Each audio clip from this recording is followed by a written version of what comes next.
Viewers কেমন আছেন? আশা করি অনেক ভালো আছেন। আজকে আমরা যে ফোনটি নিয়ে কথা বলবো সেটি হলো Oppo কোম্পানির একটি ফোন। Oppo একের পর এক ফোন লঞ্চ করে যাচ্ছে। Oppoর প্রতিটি ফোনই খুব অসাধারণ। Oppo এবার লঞ্চ করেছে Oppo Find X3 Pro।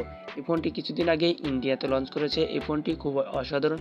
এই ফোনটিতে থাকছে 6.7 ইঞ্চির ডিসপ্লে, 15 মেগাপিক্সেলের আল্ট্রা ওয়াইড ক্যামেরা, 8GB এবং 12GB র্যাম, দুটি ভেরিয়েন্ট এবং 4500 অ্যাম্পিয়ারের ব্যাটারি। এই ফোনটিতে আরও কী ফিচার আপনাদের জন্য অপেক্ষা করছে তা নিয়েই আলোচনা করব আজকের এই ভিডিওতে। সো ভিউয়ার্স, ভিডিওটি না টেনে সম্পূর্ণ দেখুন। Hello viewers, this is Salim Hossain from Bangla technology 24। আপনি যদি আমাদের চ্যানেল নতুন দর্শক হয়ে থাকেন তাহলে এখনই আমাদের চ্যানেলটি সাবস্ক্রাইব করুন এবং পাশে থাকা বেল আইকনটা অন করে দিন আমাদের পরবর্তী ভিডিও সবার প্রথমে পাওয়ার জন্য। আর অলরেডি যদি সাবস্ক্রাইব করে থাকেন তাহলে আপনাকে অসংখ্য ধন্যবাদ। চলুন শুরু করা যাক।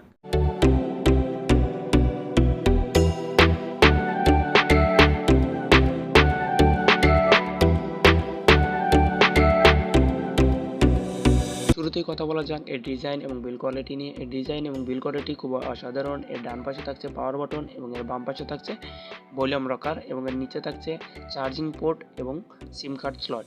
এই ফোনটিতে ফ্রন্টে থাকছে গরিলা গ্লাস এবং এর ব্যাকেও থাকছে গ্লাস এবং বডি থাকছে অ্যালুমিনিয়াম ফ্রেম। ফলে এই ফোনটির ওয়েট বেশি হওয়ার কথা, কিন্তু এই ফোনটির ওয়েট বেশি নয়। এই ফোনটির ওয়েট মাত্র 193 গ্রাম। এই ফোনটির থিকনেস 8.3 মিলিমিটার। এই ফোনটি যে বিষয়টি আমার কাছে সবচেয়ে বেশি ভালো লেগেছে সেটি হলো এর ক্যামেরা সেটআপ। রেয়ারে থাকছে স্কট ক্যামেরা সেটআপ, যা খুব অসাধারণ। আগে এমন কোনো সেটআপ অন্য কোনো ফোনে দেখা যায়নি, যার ফলে এই ফোনটি খুব অসাধারণ একটি ফোন হতে যাচ্ছে।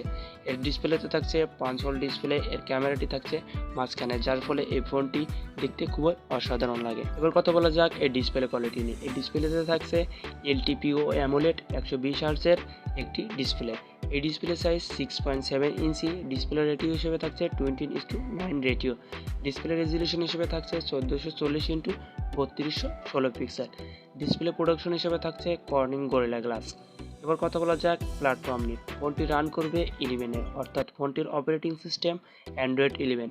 চিপসেট হিসেবে থাকছে কোয়ালকম SM8350 অর্থাৎ স্ন্যাপড্রাগন 888 5 ন্যানোমিটার। সিপিইউ হিসেবে থাকছে অক্টাকোর 1.8 GHz। জিপিইউ হিসেবে থাকছে অ্যাড্রেনা 660। এই পারফরমেন্সে এই ফোনটি খুব অসাধারণ একটি ফোন হতে যাচ্ছে, যার কারণে এই ফোনটি ফ্ল্যাগশিপ কিলার। এবার কথা বলা যাক এই ফোনটির মেইন চমক নিয়ে। এই ফোনটিতে মেইন যে চমক দেখিয়েছে সেটি হলো এর ক্যামেরা, বিশেষ করে এর রিয়ার ক্যামেরা। এর রিয়ারে স্কট ক্যামেরার যে ডিজাইনটি করেছে সেটি খুবই অসাধারণ। এর রিয়ারে থাকছে স্কট ক্যামেরা সেটআপ, যার প্রাইমারি ক্যামেরা থাকছে 50 megapixel wide camera, 13 megapixel telephoto camera, 50 megapixel ultra wide camera plus 3 megapixel macro lens. ফোনটিতে ভিডিও রেকর্ডিং করতে পারবেন 4K 30 fps এবং 60 fps এ, 1080 পিক্সেলে 30 fps 60 fps এবং 240 fps ভিডিও রেকর্ডিং করতে পারবেন, যা খুবই অসাধারণ। এবার কথা বলা যাক এর সেলফি ক্যামেরা নিয়ে। এর সেলফি ক্যামেরায় থাকছে সিঙ্গেল ক্যামেরা, 32 মেগাপিক্সেলের একটি সিঙ্গেল ওয়াইড ক্যামেরা থাকছে, যা খুবই অসাধারণ। এই ক্যামেরা দিয়ে ভিডিও রেকর্ডিং করতে পারবেন 1080 পিক্সেল 30 fps এ। সব মিলিয়ে এই ফোনটি একটি ফ্ল্যাগশিপ কিলার ফোন হতে যাচ্ছে। এর ব্যাটারি কোয়ালিটি খুব অসাধারণ। এর battery type non removable lipo অর্থাৎ লিথিয়াম পলিমারের হাই কোয়ালিটি একটি ব্যাটারি ব্যবহার করেছে। এর ব্যাটারি ক্যাপাসিটি হিসেবে থাকছে 4500 mAh এর এই ব্যাটারিটি মোটামুটি ভালোই পারফরমেন্স দিবে। এই ফোনটিতে থাকছে fast charging support. Fast charging 65 watt, 40% charge উঠতে সময় লাগে 10 মিনিটস এবং fast charging wireless charger 30 watt অর্থাৎ 100% চার্জ উঠতে সময় লাগে 80 মিনিট, যা খুবই অসাধারণ। আর হ্যাঁ, এই ফোনটি আপনারা 3টি কালার পেয়ে যাবেন, একটি হলো gloss black, blue and white.